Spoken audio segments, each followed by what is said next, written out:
PhonePe ইউজারদের জন্য বড় সুখবর, পিন মনে রাখার দিন শেষ। এখন আপনার ফিঙ্গারপ্রিন্টই আপনার পাসওয়ার্ড হয়ে দাঁড়াবে। ফোনপেতে একটা নতুন আপডেট এসেছে যে আপনি পিন ছাড়াই শুধুমাত্র ফিঙ্গারপ্রিন্ট দিয়েই আপনি পেমেন্ট করতে পারবেন। সেই সেটিংটি কিভাবে অন করবেন সেটি আজকে আমি শিখিয়ে দেবো আপনাদের। তো সর্বপ্রথমে আপনি যাবেন ফোনপেতে। ফোনপেতে যাওয়ার পর এখানে দেখতে পাবেন আপনার প্রোফাইলের নিচে যাবে, ক্লিক করবেন। এখানে দেখবেন ম্যানেজ পেমেন্ট, এখানে ক্লিক করবেন। এখানে ক্লিক করার নিচে দেখবেন একটা দেখবেন বায়োমেট্রিক ডে, এখানে ক্লিক করবেন। ক্লিক করার পর দেখবেন এখানে অ্যাক্টিভ নামে ক্লিক করবেন।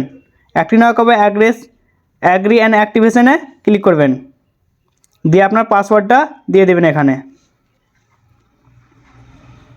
দিয়ে আপনারা এখানে ফিঙ্গারটা দিয়ে দেবেন। ফিঙ্গার দিলে অটোমেটিক এখানে আপনার বায়োমেট্রিক আপডেট হয়ে যাবে। ধরুন যে এখানে আমি একজনকে পেমেন্ট করে দেখাবো, দেখেন এখানে পে করবেন একজনকে। ধরুন আপনি এখানে আমি 1 টাকা সেন্ড করছি, দেখেন পে করলাম। দেখেন এখানে বায়োমেট্রিক আপডেট ফিঙ্গার দিলে আপনার পেমেন্টটা সাকসেসফুল হয়ে যাবে। ভিডিওটি যদি ভালো লেগে থাকে অবশ্যই লাইক করে শেয়ার করে দেবেন এবং কমেন্টে জানিয়ে দেবেন।